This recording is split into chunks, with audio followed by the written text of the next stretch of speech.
안녕하세요. 저는 지금 모두연구에서 RSC 랩장을 맡고 있고 또 이제 실제로는 박사호 그 지스트 광주과학기술원에서 포닥으로 지금 일을 하고 있습니다. 하고 있는 저 김준우라고 합니다. 저 같은 경우에는 네, 올해 2월 달에 이제 경북대학교에서 음성 쪽으로 이제 박사학위를 받았고 하는 동안 이제 뭐 아마존이나 네이버 클라우드 헬스케어 팀에서 이제 인턴한 경험이 있습니다. 이제 모두 연구소와는 2023년부터 이제 인연이 돼가지고 RSC가 이제 레스피레토리 사운드 그러니까 호흡음 쪽 연구인데 호흡음 쪽 연구뿐만 아니라 이제 다양한 생체 신호 연구들을 지금 같이 진행을 하고 있고 지금은 이제 음성이랑 오디오 그리고 이제 신호 처리 기반의 엔지니어링과 메디컬 AI 쪽으로 연구를 하고 있습니다. 오늘 제가 이제 말씀을 드리고자 하는 것은 그 이제 생체 신호를 좀 어떻게 우리가 좀 활용을 해서 이게 좀 사용을 했을 때 인간에게 좀 이롭게 좀 해볼 수 있을까?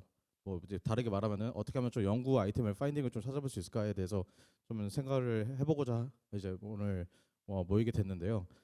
보시다시피 기존에 이제 그 메디컬 쪽에서는 이런 왼쪽에서 보이시는 CT 이미지처럼 영상 의학 쪽 데이터나 아니면은 이제 되게 구조화된 표로 되어 있는 이런 데이터들 혹은 문진 데이터들 이런 데이터들로 기반으로 많이 되어 있습니다. 그래서 딥러닝을 하시던 분들은 아시겠지만은 CNN 같은 경우에도 원래는 이미지넷으로 시작을 해가지고 되게 많이 발전했고 또 그로 인해서 많이 다른 것들이 파생이 됐는데 의료 쪽에서도 마찬가지로 이제 의료 영상 쪽이 되게 그런 부분들이 강했었어요.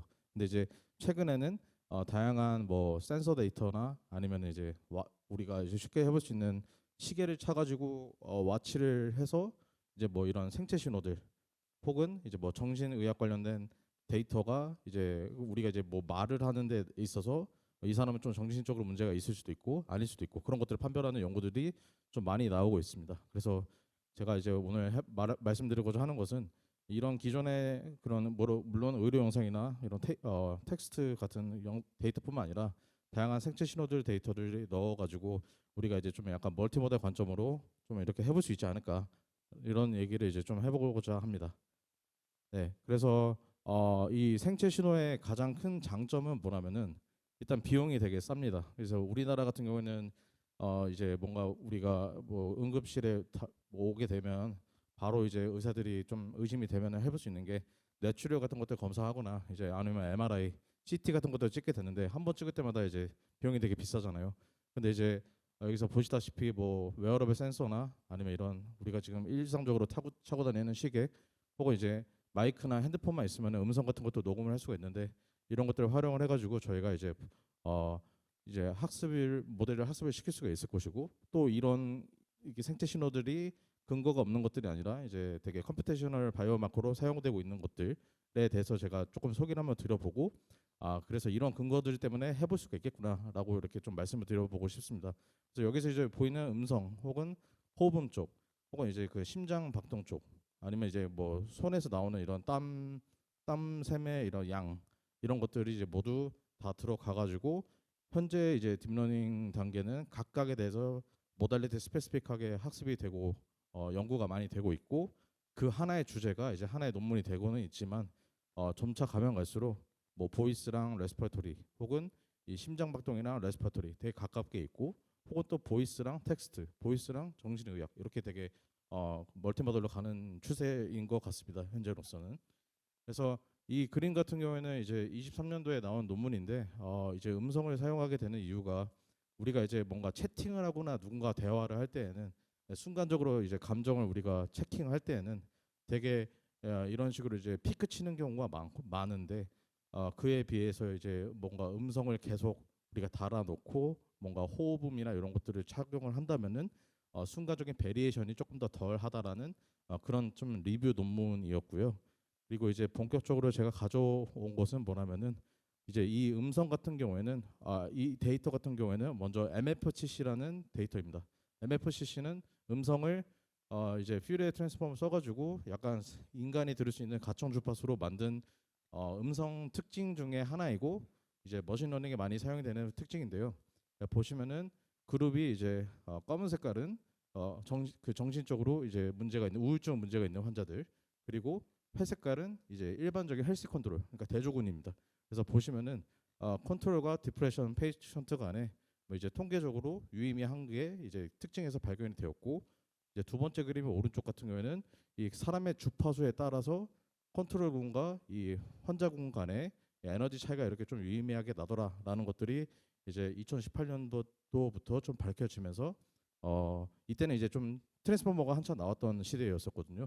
그래서 이때 당시에는 이제 머신러닝이 좀 많이 사용이 됐지만은 계속 이렇게 증거들이 이렇게 쌓이고 있었습니다. 그리고 이제 다음 논문은 이제 제가 작업을 한 건데, 요거는 자살 고위험군 저위험군의 소아 청소년을 모여다가 이제 우리가 제가 원광대병원에서 의대 교수님이 이제 환자들을 먼저 측정을 했었을 때 진단을 내렸을 때의 음성과 그리고 이제 이 환자가 퇴원해도 되겠다라고 이제 또 진단을 내렸을 때의 차이 갖고 이제 보시면은 프리랑 포스트가 있는데 입원 퇴원할 때의 음성 특징들을 여러 개를 이제 뽑아 봐가지고 이제 발화한 것 간에 이제 차이를 봤더니 통계적으로 좀 유의미한 것들이 이렇게 좀 나온 것들이 있었습니다. 그래서 예를 들어서 RMS 같은 경우에는 뭐 주파수 대역이나 이제 F0는 펀더멘탈 프리퀀시니까 마찬가지로 그런 주파수 대역이고, 좀 많이 사용되는 이제 필터뱅크랑 스펙트로그램 간에서도 그런 환자군의 차이에서 유의미한 게 보였는데, 저 뒤에 조금 더 자세히 설명드리겠습니다. 그리고 이제 요거는 이제 우울증이나 자살뿐만 아니라 여기서 가져왔던 거는 알츠하이머입니다. 그러니까 쉽게 말씀드려 치매 쪽인데요. 우리가 이제 그 노인분들 중에 치매 걸리신 분들이랑 대화를 실제로 해보신 분들이 계시겠지만, 안 계신다면 이제 그 영화에서 보면 되게 말이 어눌하시고 아니면 되게 말을 천천히 한다거나 말이 얼버무리거나 그런 것들이 되게 많이 있거든요. 그래서 그런 의학적 음성학적으로 나타난 게 이 대조군, 그러니까 정상적인 분들과 치매가 있으신 분들 간에 이런 뭔가 이제 스피치의 그 속도나 아니면은 피치, 그러니까 톤 높낮이나 아니면 말 저는 것, 이런 것들이 이제 통계적으로 좀 유의하게 차이가 난 것이 이렇게 근거들이 나오고 있었고, 그리고 이제 요 그림 같은 경우에는 마찬가지로 동일한 발화를 우리가 읽게끔 시켰는데, 이제 NC 같은 경우에는 그냥 헬스 컨트롤이고 AD가 좀 되게 많이 진행이 되신 분들, 그리고 MCI가 경도 인지장애라 해서 한 중간 분들 정도 되시는데, 그 사이에서도 이렇게 통계적으로 유의하게 차이가 그런 사일런스 구간에서 있는 것들도 나오더라라는 이제 연구들이 있었습니다. 이를 통해 가지고 음성이랑 뭐 또 제가 이제 오늘은 좀 음성을 위주로 많이 가지고 왔는데, 음성 쪽을 기반으로도 이런 식으로 우리가 연구를 해볼 수 있는 것들도 많고, 또 이제 뭐 더 나아가서 예를 들면은 호흡음 같은 경우에도 일반적인 호흡음은 우리가 그냥 뭐 이렇게 잔잔한데 이제 쌕쌕거리거나 우리가 감기 걸렸을 때 되게 풀럭풀럭거리면은 막 가래가 많이 끼거나 그런 경우들이 있을 텐데요. 그 차이에서도 이제 통계적인 차이가 있으니까 그런 것들을 기반으로 시작해가지고 머신러닝도 해서 딥러닝으로 이렇게 많이 연구가 되고 있습니다. 그래갖고 저희 이제 RS 시립 랩 같은 경우에는 이런 이제 생체 신호 기반의 의료 쪽으로 연구를 진행하고 있는데요. 그래서 말씀드린 음성 쪽으로 이런 정신의학 관련된 거랑, 그리고 이제 LLM을 활용해서 환자들의 인터뷰를 텍스트로 레커니션 한 다음에 이거를 직접 이제 분석을 한다든지 아니면 호흡음 쪽 연구를 이렇게 진행을 하고 있습니다. 그래서 간단하게 말씀을 드리면은 먼저 이제 아까 전에 말씀드렸던 자살 청소년 고위험군 저위험군 간에 먼저 의사가 판단을 내렸을 때 이 사람은 좀 많이 안 좋다라고 이제 판단을 해가지고 진단을 내리고, 그때 이제 녹음한 음성이랑 나중에 이제 약물 치료를 해가지고 병원에 입원시켜놓고 약물 치료한 다음에 테스트했을 때 좀 어느 정도 괜찮을 때 이제 퇴원을 하잖아요. 그 사이에 이제 음성 차이를 한번 들어보겠습니다. 첫 번째는 이제 상태가 안 좋을 때입니다. 파랑, 초록, 빨강, 초록, 여기서 읽는 파랑, 거는 빨강, 색깔과 초록, 빨강, 파랑, 글자를 주고 빨강, 읽게끔 파랑, 하는 인지 초록, 태스크 중에 하나이고요. 빨강, 초록, 파랑, 빨강, 파랑. 네, 이런 식으로 이제 음성이 있었고, 두 번째는 이제 조금 더 퇴원할 때, 그러니까 치료가 됐다고 생각했었을 때 녹음한 음성입니다. 파랑, 초록, 빨강, 초록, 확실히 속도랑 이런 톤 높낮이 같은 것들이 좀 차이가 있고 그로 인해서 아까 전에 이제 보여드렸던 것처럼 어 이제 그게 통계적인 유의성이 차이가 났던 것으로 판단이 됩니다. 네. 그래서 아까 전에 그래갖고 제가 이제 보여드렸던 게 여기에서 이제 그림을 보시면은 빨간색으로 표시된 부분들이 그 치료 전과 치료 후에 음성 간의 이제 차이가 한, 한 50명 정도의 환자에서 이렇게 통계적으로 유의미하게 차이나가 난 부분들에 대해서 이렇게 가져온 것인데요. 그래서 우리가 이게 의사들이 판단했었을 때 이렇게 차이가 나는데 이걸 실제로 이렇게 공학적으로 풀어봤을 때도 차이가 나는 것을 확인을 했고 이 근거를 삼아가지고 머신러닝이나 딥러닝을 활용했었을 때 조금 더 결과가 좋게끔 나오는 것을 발견했습니다. 네, 그리고 이제 뿐만 아니라 저희가 조금 더 집중하고자 하는 것은 이제 그 젠더 바이어스 쪽인데요. 그 이게 되게 참 신기한 게 현재 공개되어 있는 데이터들을 보면은 알츠하이머나 우울증 쪽을 보면은 여성분들이 조금 더 확률이 그게 높아요. 그러니까 조금 더 안 좋으신 분들이 여성분들이 데이터가 많은데 뭐 이제 여러 가지 요인이 있겠지만은 그런 데이터로 예를 들어서 남자가 여성보다 데이터가 적으면은 적고 여성의 데이터가 대부분 다 이제 예를 들어서 이런 알츠하이머나 하는 우울증이다라고 한다면 모델 같은 경우에는 일반적으로 딥러닝이 그냥 모델이 학습을 했었을 때 바로 그냥 여자 음성을 특성을 보고 그냥 얘는 그 이제 상태가 안 좋다라고 이렇게 판단할 수가 있거든요.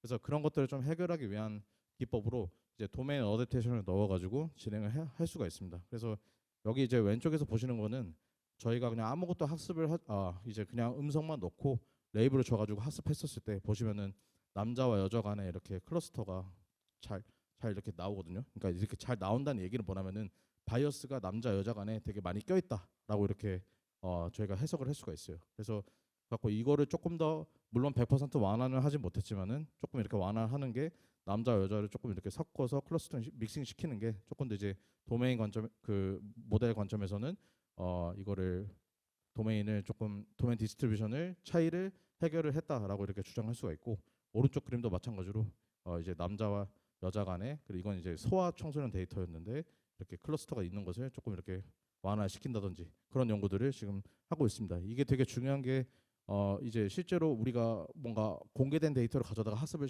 시켰는데 이게 실제로 예를 들어서 한국에서 모은 거랑 미국에서 모은 거랑 중국에서 모은 거랑 뭐 데모그래픽 인구 통계학적으로 차이가 다르게 되면은 이게 완전히 그냥 학습이 그러니까 완전 그냥 모델이 아웃 오브 디스트리뷰션 데이터다 보니까 잘못 짓는 경우들이 많거든요. 그래서 그런 제너럴 그러니까 일반화시키는 관점에서 이 도메인 어댑테이션이 저는 좀 괜찮은 키포인트이지 않나라고 좀 생각을 하고 있습니다.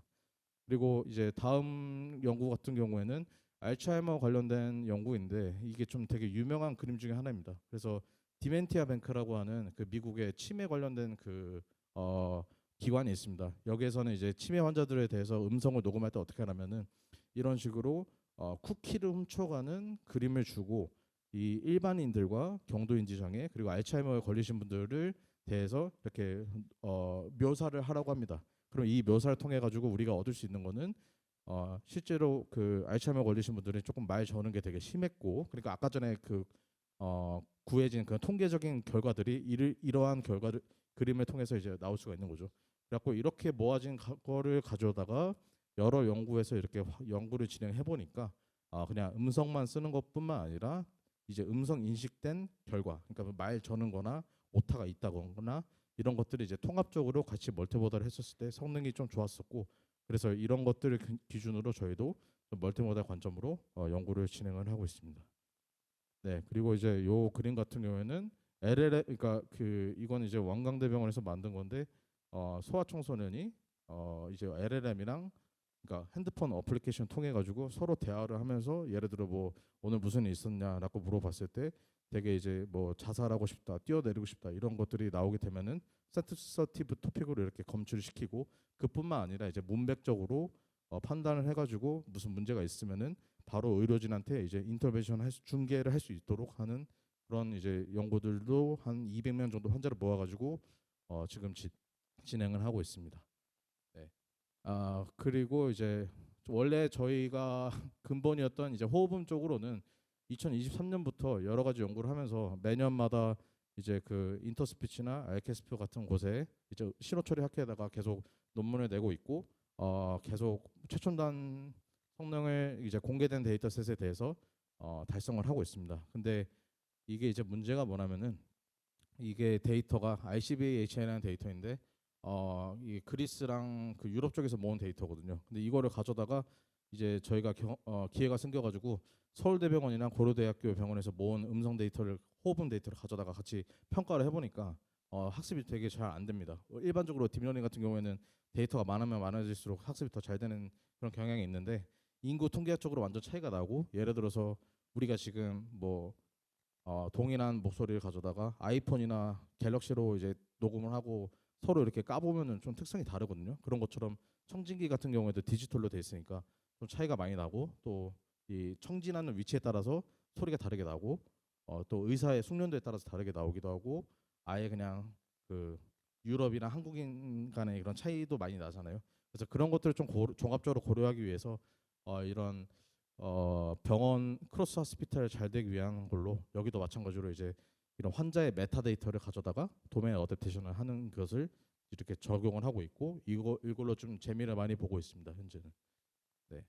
그래서 말씀드린 그 아까 도메인 그 이제 그 차이라는 것이 우리가 일반적으로 뭐 호흡음이 예를 들어서 그냥 노말 그리고 뭐 딱딱거리는 쌕쌕거리는 그 두 가지가 다 합친 거 요거를 판단을 해가지고 나중에 이제 의사가 진단을 내릴 텐데 말씀드린 것처럼 뭐 갤럭시에서 모은 거랑 아이폰에서 모은 게 서로 실제로는 클래스가 같은데도 이렇게 겹치지 않는 문제들이 있어서 요거를 좀 해결하기 위해서 저희는 좀 도메인 어댑테이션을 좀 적극적으로 활용하고 있고 여기에다가 이제 그냥 일반적으로 업데이트를 할 때 그 도메인 정보를 날려버리는 그 리버설 네트워크를 쓰는 것뿐만 아니라 최근에 이제 좀 되게 핫한 대조학습을 같이 넣어가지고 학습을 하고 있습니다. 그래서 보시면은 이게 청진기 이름인데요. 그냥 우리가 크로스 엔터피로 학습을 했었을 때는 이런 식으로 되게 클러스터가 잘 모이는데 요거를 이렇게 좀 믹싱 시켜가지고 모델을 봤을 때 도메인의 불변함을 유지하는 쪽으로 함과 동시에 이제 그 청진기 간의 바이어스를 줄이는 쪽으로 연구를 계속 하고 있습니다. 그래서 이제 마지막 페이지인데요. 제가 오늘 그냥 좀 말씀을 드리고 싶었던 거는 의료 영상 쪽으로는 되게 연구가 많이 되고 있고 최근에는 이제 또 아무래도 비전이나 텍스트 쪽이 많이 진행이 되다 보니까 그것도 의료 쪽으로도 당연한 수순인 것 같은데 최근에는 이제 이러한 생태 신호들도 이렇게 데이터가 들어와가지고 이렇게 학습이 되거나 아니면 이걸 기반으로 판단하거나 하는 연구들도 많이 되고 있었고 그 와중에서 저희가 이제 어려웠던 거는 뭐 이제 이런 도메인 차이들에 의해서 학습이 잘 안 되는 문제들을 좀 어떻게 해봤는지에 대해서 이제 간단하게 한번 말씀을 드려봤습니다. 네, 그래서 네, 이상입니다. 감사합니다.